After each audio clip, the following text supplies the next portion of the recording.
Welcome students to your channel Sony Modern Public School and we are doing chapter crop production and management।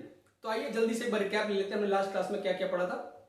हमने basically agriculture का एक introduction लिया था कि agriculture हमारे लिए कितना इंपॉर्टेंट है, हमारे देश के लिए कितना इंपॉर्टेंट है और हमारे लिए कितना इंपॉर्टेंट है। और हमने ये डिस्कस किया था कि कौन कौन से फैक्टर्स हैं जो इफेक्ट करते हैं हमारे क्रॉप प्रोडक्शन को, जैसे क्लाइमेट हो गया, सीजन्स हो गया, सॉइल हो गया। ये हमने डिस्कस किया था। अगर आपने वो वीडियो नहीं देखी तो एक बार जाके आप उस वीडियो को देखिए, ठीक है। फिर हमने डिस्कस किया था कि क्रॉप क्या होते हैं। क्रॉप क्या होते हैं, अगर एक प्लांट बहुत बड़े एरिया में सेम टाइप का प्लांट अगर लगाया जाए, बहुत बड़े एरिया में अगर सेम टाइप का प्लांट लगाया जाए तो उसको हम क्रॉप बोलते हैं। इसका मतलब ये हुआ कि अगर जैसे वीट का प्लांट लगा रहे हैं तो वीट ही लगना चाहिए, पूरे खेत में वीट लगाएंगे तब हम बोलेंगे कि ये क्रॉप है, ठीक है। फिर उसके बाद हमने डिस्कस किया था कि on the basis of seasons, season के मुताबिक, अगर सीजन के अनुसार हम कहें तो फिर तीन टाइप्स के क्रॉप्स होते हैं। कौन कौन से होते हैं? राबी, खारिफ और जैद। जो आपका खारिफ होता है वो रेनी सीजन में उगाया जाता है, जो राबी होता है वो विंटर सीजन में उगाया जाता है और जो जैद होता है वो आपका समर सीजन में उगाया जाता है, ठीक है। आज हम पढ़ेंगे कि खेती करते कैसे हैं, मतलब जैसे चैप्टर दिया हुआ है क्रॉप प्रोडक्शन एंड मैनेजमेंट। तो आज हम उसके बारे में पूरे एग्रीकल्चर के बारे में पढ़ेंगे कि एग्रीकल्चर कैसे किया जाता है, कैसे मैनेज किया जाता है, कैसे प्रोड्यूस किया जाता है।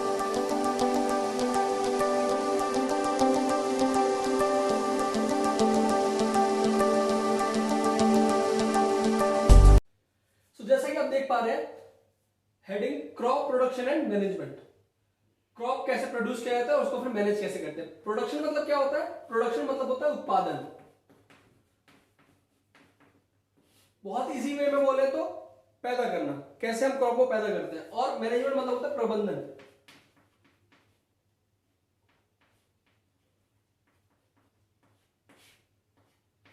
कैसे प्रबंध करते हैं, मतलब उसके बाद कैसे हम उसको उगाते हैं, उगाने के बाद हम कैसे काटते हैं, कैसे स्टोर करते हैं, वो सारी बातें इसमें हम पढ़ेंगे। So in total there are 7 processes involve, 7 steps involve in agriculture. तो हम कैसे खेती करते हैं उसमें 7 प्रोसेस होते हैं, उसको हम वन बाय वन डिस्कस करेंगे। तो एक बार ओवरऑल आप ओवरव्यू ले लीजिए कैसे खेती होती है, कौन से स्टेप्स होते हैं। पहला स्टेप होता है हमारा प्रिपरेशन ऑफ सॉइल।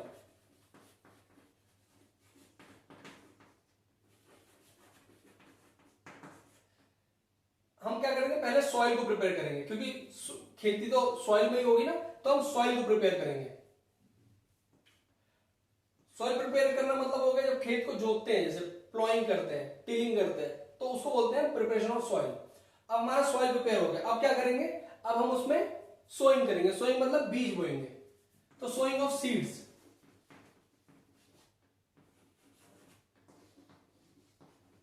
सीड्स मतलब बीज और सोइंग मतलब बोना, ठीक है। नेक्स्ट स्टेप क्या होगा हमारा? नेक्स्ट स्टेप होगा उसमें मैन्योर्स और फर्टिलाइजर्स ऐड करना।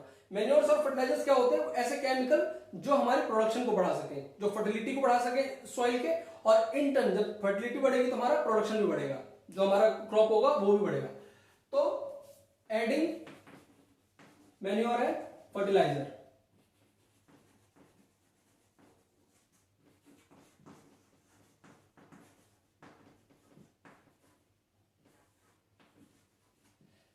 अब हमारा जो है सॉइल प्रिपेयर हो गया, हमने बीज बो दिया उसमें और अब मैन्योर और फर्टिलाइजर भी डाल दिया उसमें। अब क्या करेंगे, अब क्या चाहिए हमारे पौधों को? पानी चाहिए। जो हमने बीज डाला है उसको पानी चाहिए, तो हम क्या करेंगे, इरिगेशन, इरिगेट करेंगे। उसके बाद क्या करेंगे, अब क्या हुआ, हमारे जो पौधे हैं थोड़े थोड़े बड़े हो चुके हैं, क्योंकि पानी मिल गया, सब कुछ मिल गया उनको, मैन्योर्स मिल गया, बीज हमने बो दिया था। अब क्या क्या होगा, हमारे पौधे थोड़े थोड़े बड़े हो जाएंगे। लेकिन जब ये सारी चीजें करी जा रही हैं, जब उसमें मैन्योर डाला जा रहा है, बीज डाला जा रहा है और पानी डाला जा रहा है, तो आपके ही पौधे जो आपने बीज बोए हैं वही पौधे नहीं होंगे, कुछ अनवांटेड प्लांट्स भी उसके अंदर ग्रो होना शुरू हो जाएंगे। अनवांटेड प्लांट्स यहाँ पे आप घास से समझिए कि कुछ घास ऐसी होंगी वो भी उगना चालू हो जाएंगी। वो क्या करेंगे, वो आपके प्लांट्स को, जो आपने प्लांट्स को दिया है, अपने क्रॉप को दिया है, जितनी आपने यहाँ पे मैन्योर्स दिया है, पानी दिया है, वो प्लांट्स जो ग्रो हो रहे हैं अनवांटेड प्लांट्स, वो भी थोड़ा बहुत लेंगे ना, जो न्यूट्रिएंट्स है वो भी लेंगे, तो हम उनको हटाएंगे। तो क्या करेंगे उसमें, क्या करेंगे, रिमूविंग ऑफ वीड्स। और वीड्स क्या होते हैं? अनवांटेड प्लांट्स होते हैं। Removing of weeds. अब हम इसको हटाएंगे, वीड्स को हटाएंगे, उससे क्या होगा, जो हमारे क्रॉप है उनको पूरा न्यूट्रिएंट्स मिल पाएगा। नेक्स्ट स्टेप क्या है, नेक्स्ट स्टेप है हमारा हार्वेस्टिंग। अब हमारे पौधे काफी बड़े हो गए हैं और उनको काटने का टाइम आ गया है, तो हम क्या करेंगे, हार्वेस्टिंग, अब उनको काटेंगे। और लास्ट स्टेप है आपका स्टोरेज। अब हमने जब काट भी दिया उनको, सब कल्टीवेट किया, काट दिया उनको, और उसके बाद थ्रेशिंग व्रेशिंग कर लिया है, तो अब क्या करेंगे, अब हम स्टोर करेंगे उसको। स्टोर क्यों करेंगे, खेत में थोड़ी छोड़ सकते हैं, कहीं ना कहीं तो स्टोर करना पड़ेगा, क्योंकि बारिश आ जाएगी तो हमारा वो क्रॉप खराब हो जाएगा। अगर घर में रखेंगे तो वो भी किसी अच्छी जगह पे रखेंगे, नहीं तो उसमें कीड़े खा सकते हैं उसको, तो अच्छी जगह उनको स्टोर करेंगे। तो ये जो है 7 स्टेप्स आपके इसमें इन्वॉल्व होते हैं खेती में। एक लास्ट स्टेप होता है, ये खेती तो हमारी यहां तक हो चुकी है, मार्केट्स में, इसके बाद मार्केट्स में आते हैं। स्टोरेज के बाद किसान क्या करता है, या तो डायरेक्टली मंडी में ले जाता है बेचने के लिए, मंडी आप वाली मंडी नहीं, बड़ी मंडी, जो बहुत बड़ी बड़ी मंडी होती है, वहां पे इन बड़ी मंडियों से छोटी मंडी वाले खरीदते हैं, या तो डायरेक्टली वो खुद छोटी मंडी में बेचना चालू कर देता है, और या तो फिर वो गवर्नमेंट को सेल कर देता है, सरकार को बेच देता है, और सरकार जो है लोगों में बांटती है। ठीक है, ये स्टोरेज के बाद ये होता है, लेकिन आपके बुक में यहीं तक है, तो आप यहीं तक पढ़ेंगे। Preparation of soil, sowing of seeds, manure and fertiliser adding, irrigation, removing of weeds, harvesting, storage. Now one by one we will take each step individually. हम एक एक स्टेप को इंडिविजुअली पढ़ेंगे कि जैसे प्रिपरेशन ऑफ सॉइल है तो इसमें कौन कौन से प्रोसेसेस इन्वॉल्व होते हैं। तो आइए एक बार पढ़ते हैं इसके बारे में।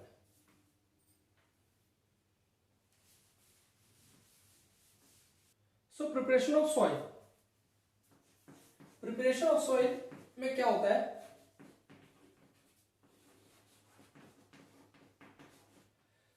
सॉइल प्रिपेयर करने का हमारा दो उद्देश्य रहता है, दो एम रहता है। क्या रहता है, फर्स्ट होता है, एक तो हम टर्निंग ऑफ सॉइल करते हैं इसमें, और दूसरा लूजनिंग ऑफ सॉइल करते हैं। समझाता हूं मैं अभी क्या होता है ये turning of soil. Turning of soil हुआ कि जो नीचे की मिट्टी है, आपको ये मिट्टी सुन आती है ना, ये लैंड है, अब कुछ मिट्टी यहां पे नीचे होगी और कुछ ये ऊपर सरफेस पे होगी। जो सरफेस पे मिट्टी होती है वो सूखी हुई होती है, और जो नीचे वाली होती है वो वेट होती है। ठीक है, जो नीचे वाली मिट्टी होगी वो वेट होगी और ऊपर की सूखी होगी। सूखी क्यों होगी, इसकी डायरेक्ट सनलाइट पड़ रही है तो वो सूख जाती है मिट्टी। अगर आप चलेंगे तो आप इस वाले सरफेस पे चलेंगे ना, नीचे तो मिट्टी बैठी हुई है, तो इसमें क्या होता है, इस मिट्टी को हम ऊपर लेके आते हैं। टर्निंग मतलब नीचे वाली मिट्टी को ऊपर और ऊपर वाली मिट्टी को नीचे, तो इसी को हम बोलते हैं turning of soil.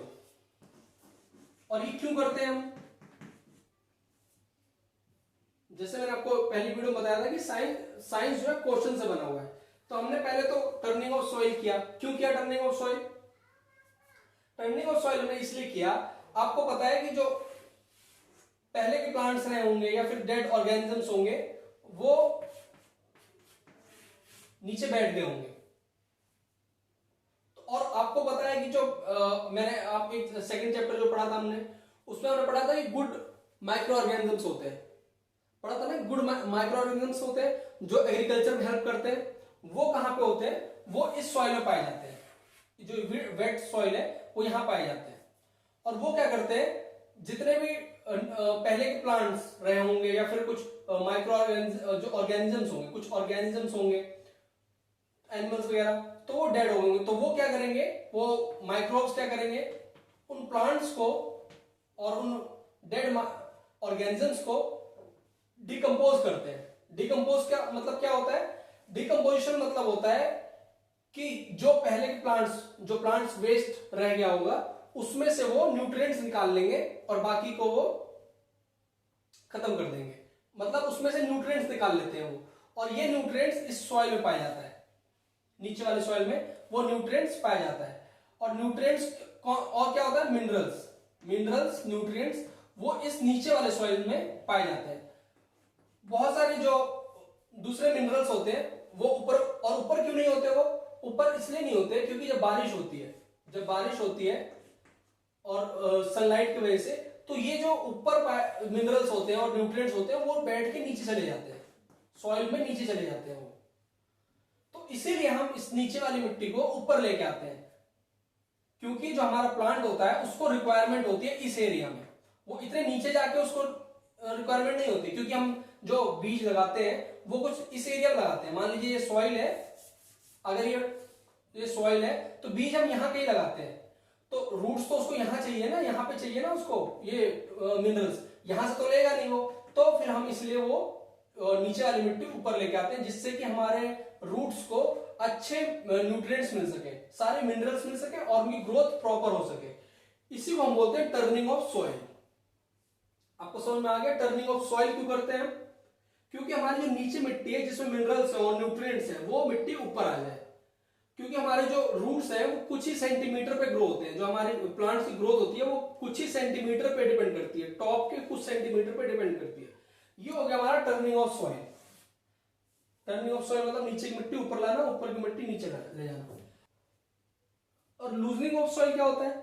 Loosening of soil, अब आपको पता है कि जैसे मान लीजिए 6 महीने तक उसमें कुछ नहीं हुआ, कोई अगर फील्ड है या फिर आपने कोई अगर लैंड देखा हो, कोई आपने जमीन देखी हो, अगर उसमें 6 महीने तक कुछ नहीं हो रहा है तो क्या होगा, वहां पे पानी और सनलाइट की वजह से क्या होगा, वो मिट्टी जो है कठोर हो जाएगी, हार्ड हो जाएगी। तो हार्ड मिट्टी में इरिगेशन कैसे होगी?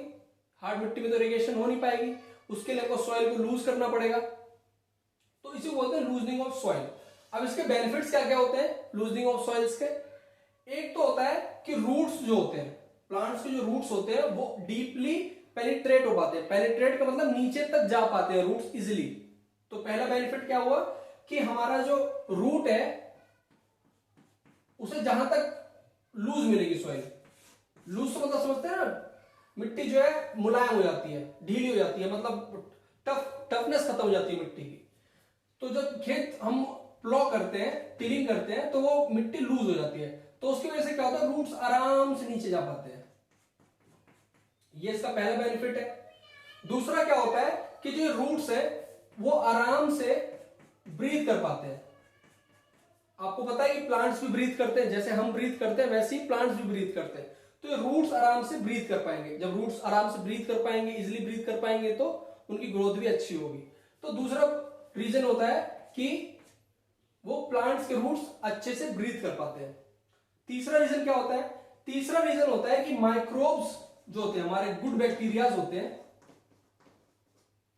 जो माइक्रोब्स होते हैं वो उनका ग्रोथ हो पाता है। जब सॉइल लूज होता है तो माइक्रोब्स का ग्रोथ हो पाता है, माइक्रोब्स पैदा हो पाते हैं। और माइक्रोब्स आपको बताया मैंने, गुड माइक्रो ऑर्गेनिजम्स होते हैं, वो हमारे एग्रीकल्चर में हेल्प करते हैं। कैसे हेल्प करते हैं? वो ह्यूमस ऐड करते हैं। ह्यूमस क्या होता है? ह्यूमस होती है खाद।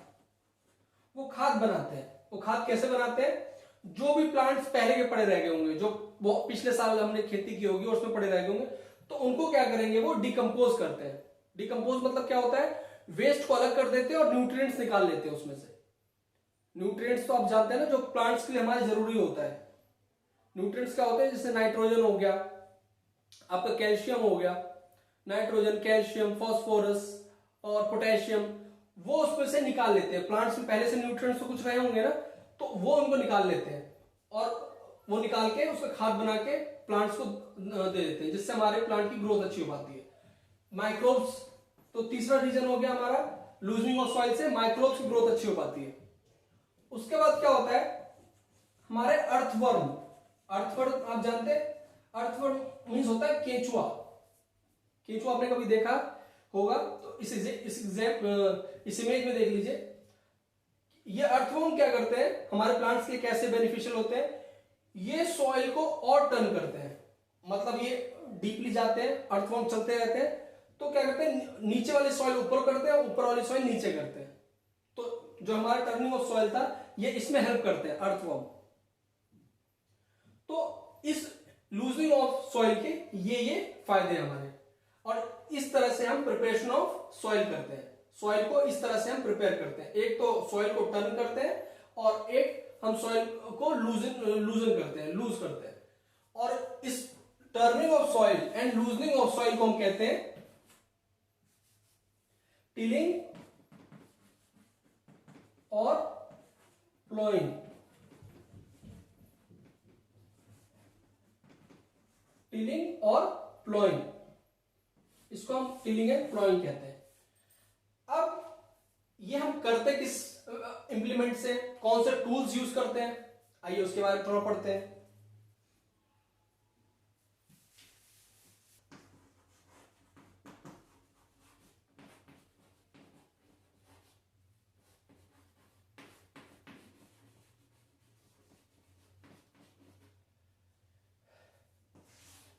एग्रीकल्चर में मतलब खेती से रिलेटेड, और इंप्लीमेंट मतलब औजार। तो कौन से इंप्लीमेंट्स होते हैं जिनको हम यूज करके अपनी खेती करते हैं।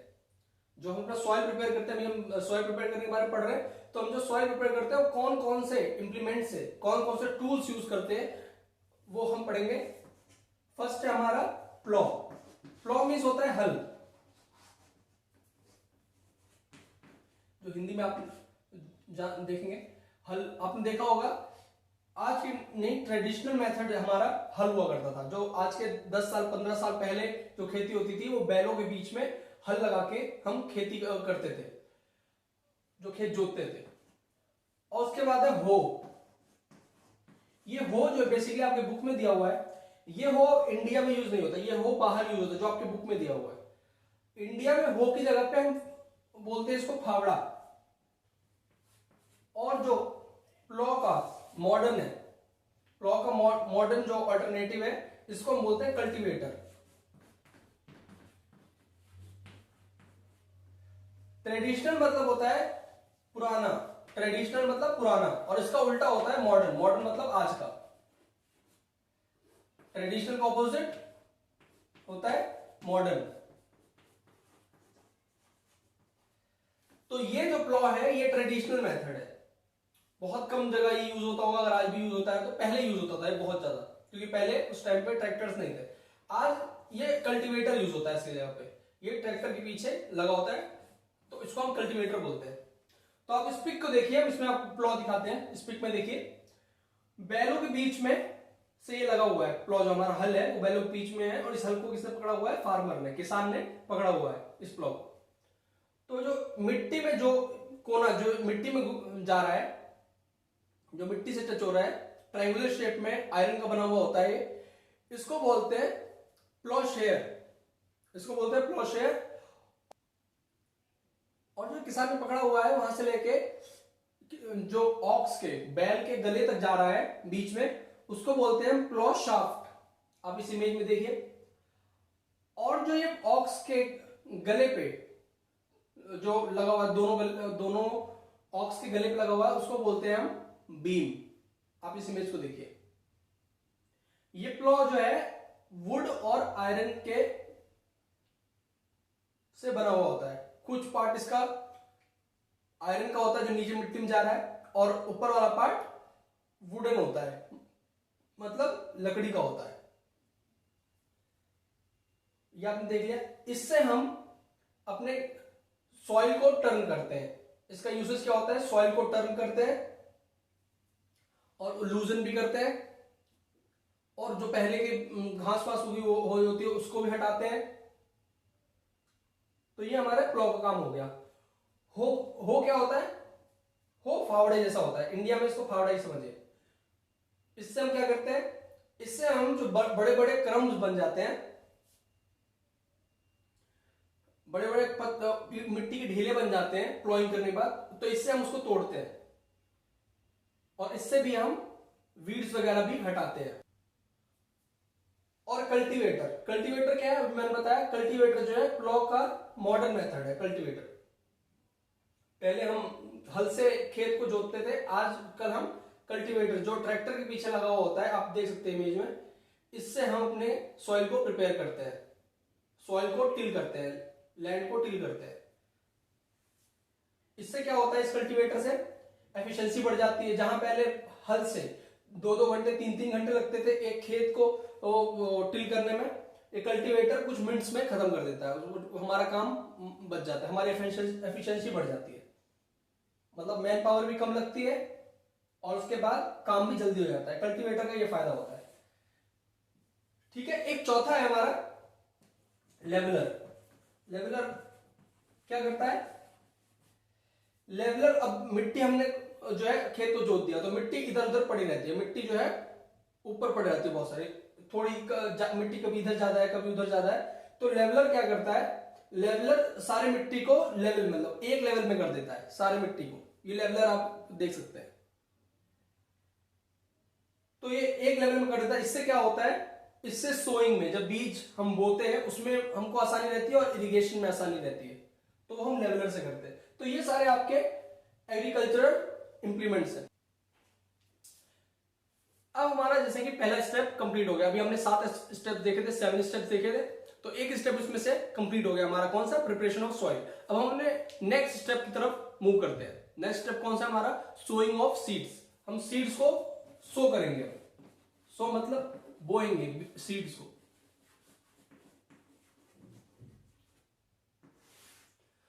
तो सिर्फ इसमें सीड्स को बोना ही नहीं होता है, पहले हमें यह भी देखना होगा कि जो हम सीड्स बोने जा रहे हैं वो हाई यील्ड वाले हैं कि नहीं, अच्छे हैं कि नहीं। हाई यील्ड मतलब ज्यादा प्रोडक्शन हो सकती है कि नहीं, ये हमको सिलेक्ट करना पड़ेगा। सीड्स अच्छे होंगे तभी जो है पैदावार, जो यील्ड होती है वो ज्यादा होगी, होनी चाहिए। तो उसके लिए क्या जरूरी है? Selection of seeds. First step is selection of seeds.